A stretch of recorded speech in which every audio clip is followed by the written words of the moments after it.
Dear honorable hosts in the National Council of Churches here in Korea, dear sisters and brothers,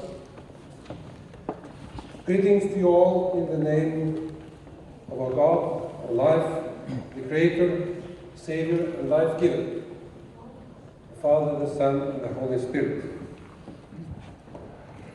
I bring you greetings from the World Council of Churches, from our moderator, Dr. Agnes Aboom, from the whole fellowship, our colleagues who are with me here, and also our colleagues in Geneva.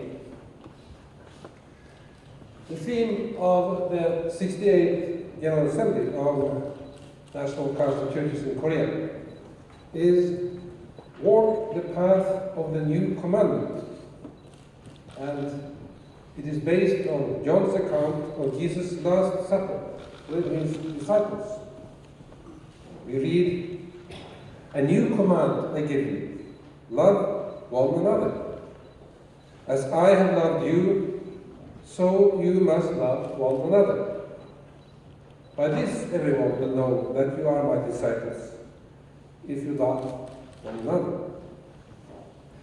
This new commandment has everything to do with Christian discipleship. In making it, Jesus tells the disciples that by loving one another, they will be demonstrating to the world their discipleship. In other words, love for one another is a distinguishing mark of those who follow Christ. It has also everything to do with ecumenism. The new commandment for the disciples of Christ to love one another and thereby to give witness to the world of their Christian discipleship is the very essence and the core purpose of the ecumenical movement as a vibrant renewal movement of the churches for the sake of the kingdom. Ecumenism is really the dynamic, the counter-inertial, renewing force of Christian love. It is, in fact, a movement of love. Love compels us, as Jesus' disciples, always and everywhere, to open ourselves emphatically and to place ourselves at the service of the other. As the Bible shows us in so many ways, it is always about speaking the truth of love. This means being mutually accountable to one another, sharing the love of Christ to us with one another and with the world. We all need it, just as Peter at the Sea of Tiberias, being honest to Jesus, to ourselves, and to one another. And by His grace, we all have the opportunity to respond to Christ's love and to be moved by it. It demands, yet also enables us to transcend the narrow boundaries and the parochialism of our self-interest, of race or class, or even of confession or creed. Of course, Christ's commandment of love is not limited to those who share our Christian faith, but extends to our neighbors and even to our enemies. As you well know, the 10th Assembly of the World Council of Churches here in Busan in 2013 called all Christians and all people of goodwill to a pilgrimage of justice and peace, engaging together in transformative action. It is in this broader horizon of the world that our witness as Christians has to find common ground with people also of other faiths and of none. In fact, with all people of goodwill. We have our distinct message, but this message is good news for all, not just for us and for a few. And therefore, we also welcome allies and partners on our way, and we are committed to building a common ground for transformation. I believe that wherever Christ's pilgrim people and communities of faith are willing to test the boundaries, the divisions, and the conflicts and the hatreds of our world in the name of the authentic gospel, ecumenism lives and thrives. Now, we did not begin walking this pilgrim path together in Busan, and we will not cease the pilgrimage when we come in for the next, the 11th assembly in Karlsruhe in Germany in 2021. The pilgrimage of justice and peace is actually another way of describing the entire history and the future of the ecumenical movement. But the specific concept of the pilgrimage of justice and peace has nevertheless marked this period of the ecumenical movement's history in distinctive ways. And it has encouraged not only World Council churches, member churches, but also many ecumenical partners to re-examine and to renew their ministry in this light. So, in Karlsruhe in 2021, the World Council churches, members, churches, we will convene under the theme, Christ's love moves the world to reconciliation and unity. The theme will help us to focus on the ecumenical movement as a movement of love, seeking to follow Christ and witness to Christ's love, expressed in the search for justice, peace, reconciliation, and unity. Christ's love gives content to the type of fellowship and visible unity in the life of the World Council churches. But when we love one another, justice and peace become part of our reality. When we work for justice and equality, we are fully living into the love we are commanded to show to one another by Jesus. So, whether we by design or providence or by accident, the theme of your assembly here today in Seoul offers actually a kind of conceptual bridge from Busan to Karlsruhe, from the pilgrimage of justice and peace, on which path we have been walking, to focus on Christ's love, whose example we are called to emulate in the new commandment to love one another. It also offers an opportunity to reflect on the historical moment on the Korean Peninsula and the calling of the churches with respect to justice, peace, reconciliation, and unity in this context. History amply attests to the fact that the NCCK has been a prophetic voice and a leader for peace, for justice, for human rights in this country and this region. NCCK and its member churches have spoken out for democracy and freedom at a time of military dictatorship and oppression. You have advocated for human rights in the face of atrocities, such as the Gwangju massacres and other grave violations of the equal God-given dignity of all human beings. And you have reached across the chasm of Cold War division, this horrific conflict and the loss of millions of precious lives, to find and to uphold the humanity of others, portrayed as implacable enemies.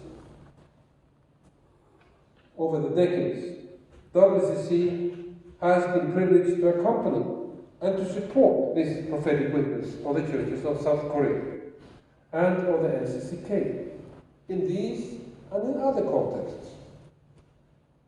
In particular, the whole history of the so-called Tosansa process was one of a courageous ecumenical ministry of love for each other as Christians, for the neighbor, and even for those called enemies.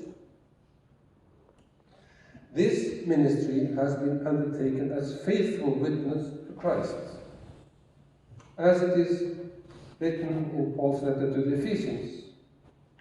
For he is our peace. In his flesh he has made both groups into one, and has broken down the dividing wall, that is, the hostility between us.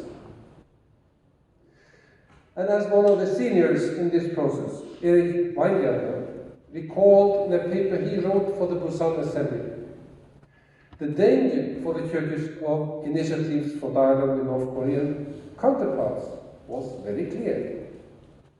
At that time, more than 30 years ago, he wrote, South Korean punishments for contact with the North were draconian under the national security law. Meetings on the theme of reunification planned by the WCC were consistently blocked by government actions. Christian teachers who discussed reunification proposals with their students were arrested and tortured. The World Catholic Churches provided cover for an ecumenical process that was and remains led by Koreans from both sides of this geopolitical divide. And as Erik notes, this led to the historic first consultations and encounters that, I quote, Christians and government officials in both parts of Korea recognize as the first opening on a non-governmental but officially recognized level between North and South Korea. It is a moving account that Erik offers of this first direct encounter between North and South Korean Christians at a WCC sponsored meeting in Lyon, in Switzerland, in September 1986. He describes this meeting as beginning with fear and trembling as each side tested the other, openly confessing their mistrust. Both were keenly aware that they would have to account for their words and deeds back home to their respective governments.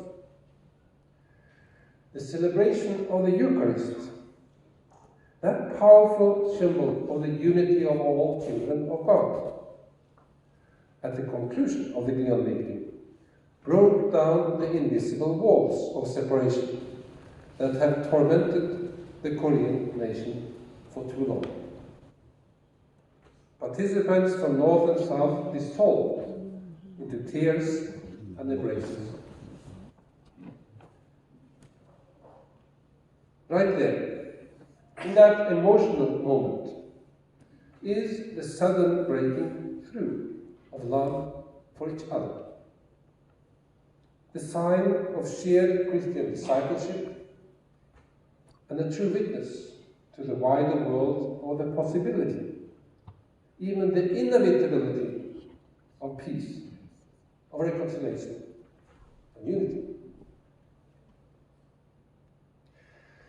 I must also on this occasion remark on the courageousness of the NCCK Declaration of the Churches of Korea on National Unification and Peace, issued in February 1988, and of the April 1988 NCCK International Consultation, held in Incheon, the first such event to deal openly and publicly with these questions within South Korea. When WCC member churches met in Busan in November 2013, it was a salutary opportunity to recapture the excitement and the promise of the Tosanso process at a time when severe new political challenges had arisen to obscure the vision and to obstruct progress towards dialogue and peaceful coexistence on the Korean Peninsula. We emerged from that assembly regalvanized as an ecumenical movement, committed to transformative action for justice and peace in the region. I had the privilege to visit Pyongyang some weeks before the assembly, and we were able to draft together a statement that finally the assembly approved. If I look back at the intervening years, I'm proud of what we have done together on this pilgrimage, and amazed also by the miraculous and foreseen opportunities that God has put in our path to step back onto the way of peace and away from the precipice of catastrophic conflict.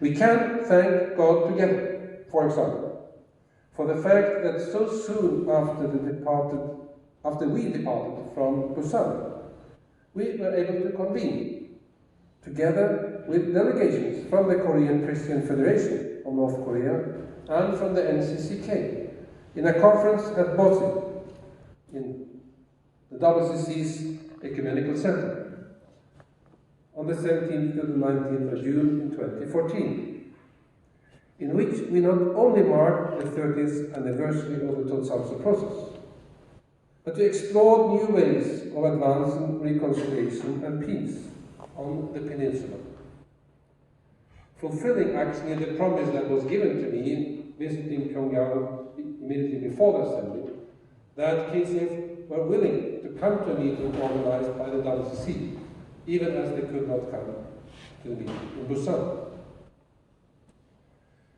We began then a new phase of our work, together for justice and for peace in this region. And I'm grateful, and we all should be proud, that in October 2015, a 12-person international ecumenical delegation, comprised of members and observers of the Ecumenical Forum for Peace, Reunification and Development Cooperation on the Korean Peninsula, EFK, visited the DPRK. It was during the delegation visit that a formal EFK meeting was convened in Pyongyang on 28th of October 2015. Actually, the first time an international ecumenical gathering was able to meet anywhere on Korean soil, north or south, with the official participation of both KCF and NCCK. In November 2016, an international ecumenical conference on a peace treaty for the Korean Peninsula was convened by the WCC in Hong Kong, SAR, China, with 58 participants from churches and related organizations from both North Korea and South Korea and 11 other countries, hosted by the Hong Kong Christian Council. We are also proud that this conference issued a communiqué proposing that future ecumenical initiatives with regard to the Korean Peninsula be purposefully and explicitly configured so as to model and to exercise leadership towards a process for a peace treaty to replace the armistice agreement. And I have to say I'm greatly impressed by the courage and the commitment of NCCK and of South Korean church representatives, who during this particularly difficult period for inter-Korean relations were prepared to run the gauntlet of South Korean government penalties for meeting with fellow Christians from North Korea. This was a costly ministry of love for peace. I'm also grateful to the World Communion of Reformed Churches that, against the background of dangerously escalating tensions on the Korean Peninsula, an EFK meeting of this forum could be held in Leipzig, in Germany, on the 7th and 8th of July 2017, in association with the WCRC General Assembly. But I'm still, today, frankly amazed by the God-given miracle of inter-Korean leadership that resulted in the Panmunjom Summit on 27 April 2018, and heralded the opening of a precious new window for dialogue and for peaceful coexistence. And I take this opportunity to lift up again the commitments made in this inter-Korean Panmunjom Declaration to promoting dialogue and negotiations, and to alleviating military tensions and confrontation, and to improving and to cultivating inter-Korean relations, and encouraging more active cooperation, exchanges, visits, and contacts at all levels, and to declaring an end to the Korean War, and to replacing the 1953 Armistice Agreement with a peace treaty, and to turning the Korean Peninsula into a nuclear-free zone through complete denuclearization. Just a couple of days after this summit, I was privileged to lead a high-level international ecumenical delegation comprised of representatives of WCC and of the WCRC on a visit both to Seoul and to Pyongyang on the 30th of April to 7th of May 2018. In Seoul, we heard directly from the South Korean Minister of Unification of the developments in Panmunjom and the promising new opening for dialogue and for peace.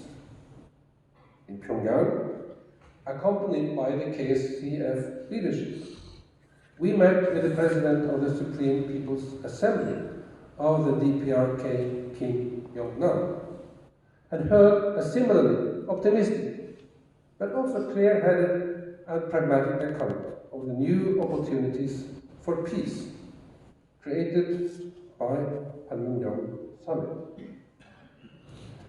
I had at that occasion the privilege to bring a gift to Marshal Kim, the Supreme Leader, through Kim Jong-nam. And the gift was an icon of Jesus Christ. And I said, this is our Prince of Peace. It is in his name we do this work. And the gift was received with great appreciation. In yet another providential coincidence, just one day after the equally astonishing Singapore summit between the leaders of the PRK and the USA, on 12th of June 2018, we in the World Council of Churches welcomed the arrival in Geneva of the members of KCF delegation, who then took part, together with the South Korean church representatives and the representatives of WCC member churches from around the world, in the Central Committee meeting we had and the 70th anniversary and the celebrations. And I recall this historic visit by Pope Francis on 21st of June 2018, when he was welcomed on his entry to the Visitoft Hall by a receiving line of North and South Korean Christians, mingled together. And his greeting was, peace. Peace to you all. I also thank God for being there in Boston, witnessing the miracle of Christian sisters and brothers from both North and South Korea, singing hymns and songs of praise together, Korean songs, in obvious joy and love for each other.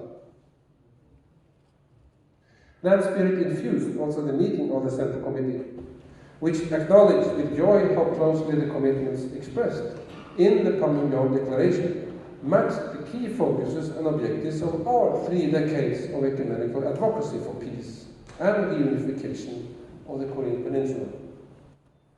The Central Committee affirmed that the Panmunjom Declaration as a transformational expression of inter-Korean leadership for peace, prosperity, and unification of this divided Korean people. We joined in urging all members of the international community to encourage, to support, and to enable North and South Korea in the full implementation of this Panmunjom Declaration as the accepted framework for securing a sustainable peace on the Korean Peninsula and for the region, And on the 22nd and 23rd of June, immediately after the Central Committee meeting, the EFK, the Forum for Korea, was convened in Geneva with an expanded participation, and for the first time also including Roman Catholic representatives. Inspired by the recent political developments, EFK participants affirmed the Panmunjom Declaration as a transformational expression of inter-Korean leadership for peace and unification of the divided Korean people, and committed themselves to this Panmunjom process, a new phase in the history of ecumenical engagement for peace and unification on the Korean Peninsula. So when the EFK met next in Bangkok this year in July, participants reaffirmed this ecumenical commitment to the vision of peace and the unification on the Korean Peninsula, and the realization of the joint inter-Korean Panmunjom Declaration as the framework for achieving peace. We are therefore also proud that the youth of the ecumenical movement are taking on this task. This August, under the auspices of the ECHOS Commission, the young people from all over the world met here in Korea and embarked on a pilgrimage of justice and peace. With the theme, Walking with Peace, Reclaiming Hope, the youth pilgrimage called for healing and for reconciliation in Korea, as well as connectedness to global peace issues.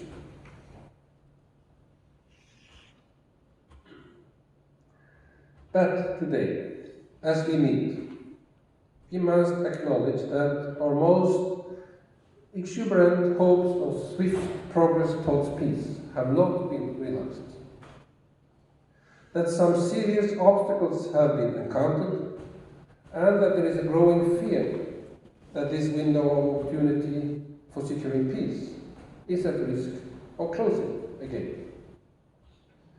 Among other things, the unprecedented and unremitting severity of the sanctions regime against the DPRK remains unalleviated and not only obstructs any meaningful humanitarian development and diachonical initiatives for North Korean people, but also poisons the political context for dialogue and progress towards peace. A recently released report on the human cost and gender impact of sanctions on North Korea has found that sanctions are impeding the ability of the country and of international aid organizations to meet the urgent and long-standing humanitarian needs of the most vulnerable parts of the population. While it has been frequently affirmed that the sanctions are not intended to have adverse humanitarian consequences, the case-by-case exceptions mechanism is insufficient to prevent this outcome in practice. And as one of the contributors to the report has said, we shouldn't have to ask permission to save lives. Most strikingly, the report finds that the sanctions destabilize North Korean society in ways that have a disproportionate impact on women, and that the resulting economic pressure tends to exacerbate rates of domestic violence, sexual violence, and the trafficking and prostitution of women. In addition, and insofar as the work of the ecumenical movement is predicated on people-to-people encounter, travel bans and other restrictions making encounters with North Korean Christians more difficult or even impossible for some of us. It impedes not only our work for peace on the Korean Peninsula, but it obstructs the ecumenical endeavor itself. In particular, I regret that it has so far proved impossible to, during this period, what was done on several occasions in the late 80s and early 90s, namely to have a KCF delegation visit the churches of the United States of America. I very much hope and pray that in the interest of building a stronger constituency for peace in the US and DPRK, it will yet prove possible to obtain the necessary approvals for a KCF delegation to join the churches in the US in June 2020 to commemorate the 70th anniversary of the start of the Korean War. I hope that KCF representatives will be permitted to join the American sisters and brothers in Christ to pray together for peace and to contribute to ecumenical appeals for a formal end to the Korean War and for progress towards a peace treaty, as it was foreshadowed by the Pyongyang and Singapore summits. I welcome the fact that to mark this important anniversary next year, WCC is collaborating with NCCK to develop an expanded peace prayer campaign, A Light for Peace. I believe that our prayers and actions here on the Korean Peninsula and around the world will be essential to ensuring that this opportunity for sustainable and peaceful coexistence on the Korean Peninsula is not lost, but that our long-held hopes for an end to division and conflict among the Korean people will finally be realized.